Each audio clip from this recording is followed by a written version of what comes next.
हमारे साथ राजस्थान विधानसभा के सबसे युवा विधायक और निर्दलीय विधायक। ये इसलिए ज़रूरी है निर्दलीय बताना क्योंकि अक्सर जो युवा विधायक होते हैं उनके ऊपर राजनीति का ठप्पा लगा होता है, उनके बाप परदादा सीएम पीएम या तमाम पद पे रहते हैं। तो रविंद्र सिंह भाटी जी हैं। पहला सवाल, क्योंकि आप बहुत यंग हैं, इंडिपेंडेंट हैं। इंडिपेंडेंट इसलिए मैं ज़्यादा जोर दे के बोल रहा हूँ क्योंकि राजनीति में हम सभी पार्टियों की बात करें, यूपी बिहार से लेकर बंगाल और महाराष्ट्र तक की राजनीति की बात करें, जितने भी यंग लीडर आते हैं पारिवारिक बैकग्राउंड के होते हैं, मतलब उनके लिए स्टेज सजाया होता है। आप निर्दलीय आए, लेकिन सवाल रहेगा नेपाल से, क्योंकि वहाँ जिस तरह से युवा सड़कों पर आया और वहाँ सत्ता परिवर्तन होता है, उसके बाद से इस देश में भी आवाज़ें कहीं ना कहीं सोशल मीडिया पर उठने लगती हैं। क्योंकि एक बड़ा सवाल जो आता है, इस देश में भी अधिकतम नेताओं के बच्चे विदेश पढ़ते हैं, लग्जरी लाइफ जीते हैं, सोशल मीडिया पर रील बनाते हैं और हमारे देश के तमाम युवाओं को वो आईना दिखाते हैं, देखो मेरे पिताजी सीएम हैं, मेरे बाप सांसद हैं और तुम लोग जो है नौकरी के लिए धक्के खाओ, एसएससी के लिए लाठियां खाओ और मैं विदेशों में घूमूंगा। रविंद्र सिंह भाटी क्या सोचते हैं इस विषय पर? देखिए, हम भारत में हैं और यहाँ पे लोकतंत्र है जो इस तरीके से जो आईना दिखाने का काम जो कर रहे हैं, प्रदेश की जनता उनको वोट की चोट के साथ उस पद से हटाने का जोर और हिम्मत रखती है। आप देखेंगे कि जिन्होंने युवाओं को दबाने का प्रयास किया है या इस तरीके से शो ऑफ करने का प्रयास किया, वो कहाँ है वो भी आपने देखा ही होगा। और रही बात भारत की, तो भारत के युवा वोट की चोट पे ज़्यादा भरोसा रखते हैं, लोकतंत्र पे भरोसा रखते हैं। और जाहिर सी बात है कि बात ये कहते हैं ना, लोकतंत्र पर भरोसा रखते हैं। आप जिस प्रदेश से आते हैं ना, उस प्रदेश में भी अगर हम टॉप 10 नेताओं की आज के सूची निकालें, बहुत से ऐसे लोग हैं, कोई राजा महाराजा परिवार से रहा है, किसी के पिताजी बड़े मंत्री रहे हैं, बहुत कम ऐसे नेता हैं। इवन मान लीजिए नए सीएम है जिनका पारिवारिक बैकग्राउंड नहीं था, अदरवाइज बड़े जो है मतलब पारिवारिक बैकग्राउंड के तौर पे कोई डिप्टी सीएम रहा हो, तो आप जान रहे हैं, मैं नाम नहीं लूँगा। मैं बताऊँ आपको, मैं राजस्थान से आता हूँ। राजस्थान से स्वर्गीय भैरू सिंह जी एक किसान परिवार से निकल के आ गए हैं।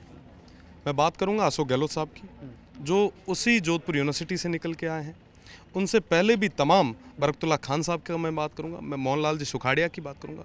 राजस्थान वो स्टेट रहा है जो धरातल से ज़मीन से जुड़ के जिन्होंने प्रयास किया है, मेहनत की है, संघर्ष किया है, उनको जगह दी है और निश्चित रूप से आज वो अपनी मेहनत के बलबूते पे है। हाँ, ये चीज़ अलग है कि जो लोग आज एक चमक और दमक के साथ दूसरों को कहीं ना कहीं टारगेट कर रहे हैं, वो गलत है। और उसका मुझे जो लगता है, क्योंकि हम लोकतांत्रिक स्टेट में बैठे हैं, लोकतंत्र की बात हम सब करते हैं, लोकतंत्र नहीं होता तो शायद मैं आज यहाँ नहीं होता, किसी राजा का बेटा अभी सदन के अंदर गूंज रहा होता, एक शिक्षक का बेटा नहीं बैठा होता। तो जाहिर सी बात है कि वोट की चोट के साथ में हमारी जो युवा पीढ़ी है वो जवाब देना भी समझती है। वायलेंस इन तमाम चीज़ों के लिए कतई ठीक नहीं है। नेपाल में जो हुआ वो बड़ा दुखद है, क्योंकि हमारे पड़ोसी देश के अंदर इस तरीके की घटनाएं होना, कई बेकसूरों का इस तरीके से सेना के हाथों या तमाम इस उपद्रव में मारा जाना गंभीर विषय है। हाँ, अगर आप उन तमाम लोगों को सही करना चाहते हैं तो वोट का इस्तेमाल करें, आप खुद भी चुनाव लड़ें और चुनाव के बलबूते पे उनको कहें कि हम आपको चैलेंज करते हैं, आप हमारे सामने चुनाव लड़ें। बात यहाँ ये ज़रूरी हो जाती है रविंद्र जी, आप यंग हैं, ठीक है। इस देश में 2 बड़े आंदोलन हुए, जेपी का मूवमेंट हुआ, उसके बाद अन्ना आंदोलन हुआ। यंग पॉलिटिशियन निकले और उससे निकले पॉलिटिशियन कई सारे राज्यों के मुख्यमंत्री बने, केंद्र में मंत्री बने, प्रधानमंत्री तक भी बने। लेकिन बाद में जैसे जैसे उम्र बढ़ती गई, जैसे तमाम मैंने अभी बहुत से लोगों को सुना, अभी आपको एक ईमानदारी की आपसे उम्मीद है लोगों को। उस समय भी जेपी से जो लोग निकले थे, बड़ी ईमानदारी की उम्मीद थी, लेकिन उनमें बहुत सारे ऐसे नेता हैं जिन पे भ्रष्टाचार और अपराध के गंभीर आरोप लगे, क्योंकि सत्ता धीरे धीरे उन पर हावी हुई।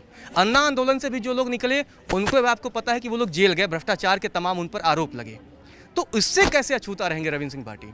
देखिए, भारत के लोग और विशेषकर मैं अगर राजस्थान के लोगों का कहूँ तो उन्हें पता है कि उन्हें क्या करना है, किसे आगे बढ़ाना है। और रही बात जेल की, तो पता नहीं चलता कि यहाँ कौन कब जेल जाएगा। कोई बड़ी चीज़ नहीं है कि आप कब चले जाओ, मैं कब चला जाऊँ, तो उसकी तो बात हम ना करें तो ही ठीक है। हाँ, जो मेहनत करेगा, जो ईमानदारी के साथ काम करेगा, जनता उसके साथ में खड़ी मिलेगी, मुझे इस चीज़ का पूरा भरोसा है। एक मुद्दा कर लेते हैं, आपके राजस्थान से रिलेटेड है, खेजड़ी का मुद्दा। लगातार हमारे मतलब यूपी बिहार में उसको शनि का पौधा बोलते हैं, पूजा पाठ भी किया जाता है। राजस्थान की अस्मिता के लिए वो ज़रूरी क्यों है और आप आंदोलन पर क्यों आए? क्योंकि बहुत से ऐसे लोग हैं जिन्हें शायद राजस्थान के बाहर बहुत से लोगों को नहीं पता भाई ये खेजड़ी क्या है, ये इसका महत्व क्या है, और एक विधायक क्यों आंदोलन कर रहा है उसके लिए। मैंने देखा चारपाई लेके आप बैठे हो, खुले आसमान के नीचे बैठ गए। तमाम तस्वीरें सोशल मीडिया पर हमने देखी। क्यों कर रहे हैं आंदोलन?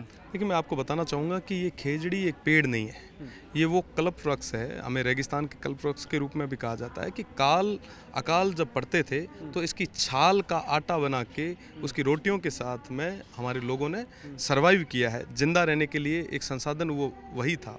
और रही बात दूसरी कि जो आस्था का विषय जो है, आज के समय में कोई भी अगर मंदिर बनता है छोटा सा भी, तो उस खेजड़ी के नीचे बनता है, तो खेजड़ी को भी उस आस्था के साथ में, विश्वास के साथ में, पवित्रता के साथ में जोड़ा जाता है। तो हम सभी के लिए और विशेषकर उस क्षेत्र के लिए, पूरे देश के लिए ज़रूरी है कि हम पर्यावरणीय संपदा जो हमें विरासत में मिली है इसे संजो के रखें। और इसके लिए हम लड़ाई लड़ रहे हैं। आज के समय में जहाँ एक पेड़ माँ के नाम लग रहे हैं, वहीं लाखों पेड़ मल्टीनेशनल कंपनीज के नाम पे कट रहे हैं। तो जाहिर सी बात है कि ये आम जनता से जुड़ा हुआ, हम सभी से जुड़ा हुआ और आने वाली पीढ़ी से जुड़ा हुआ विषय है। तो हम आप ये बोलते हैं कि इंडस्ट्री का, तो क्या आप इंडस्ट्री के विरोधी हैं? तो क्योंकि जब आप कहते हैं कि भाई ये उद्योगों के नाम पर ये पेड़ पौधे काटे जा रहे हैं, तो क्या उद्योग नहीं लगने चाहिए, या क्या आप उद्योगों के विरोधी हैं? देखिए, आप उद्योग लगाएं, पर इसके लिए कोई एक फिक्स रेमेडी सेट करें। थोड़े दिन पहले मैं गडकरी साहब का एक इंटरव्यू सुन रहा था, उसमें उन्होंने कहा कि हम पेड़ों को शिफ्ट कर रहे हैं, इस तरीके की टेक्नोलॉजी, जापानीज टेक्नोलॉजी ला रहे हैं ताकि हमारा जो इकोसिस्टम है ये भी बैलेंस रहे और इंडस्ट्रीज, हाईवेज, ये तमाम चीज़ें भी निकल पाए। तो क्यों नहीं हमें उस और बढ़ना होगा। देखिए, अगर कहने में तो कहा जाता है कि एक पेड़ के बदले हम 4 पेड़ लगाएंगे, पर सरवाइव कितने कर गए? अभी लाखों करोड़ों रुपए आपके हमारे टैक्स के रुपए एक पेड़ माँ के नाम पे खर्च किए गए, हजारों करोड़ का बजट उठा। आप ये बताएं कि कितने पेड़ जो हैं धरातल पे आपको मौजूद मिले। तो ये तमाम चीज़ें हैं, तो बहुत बड़ी समस्या है। पर निश्चित रूप से ये हम सभी की जिम्मेदारी है कि हम इन तमाम विषयों को समय समय पे उठाएं भी, इनके लिए कानून भी बनवाएं।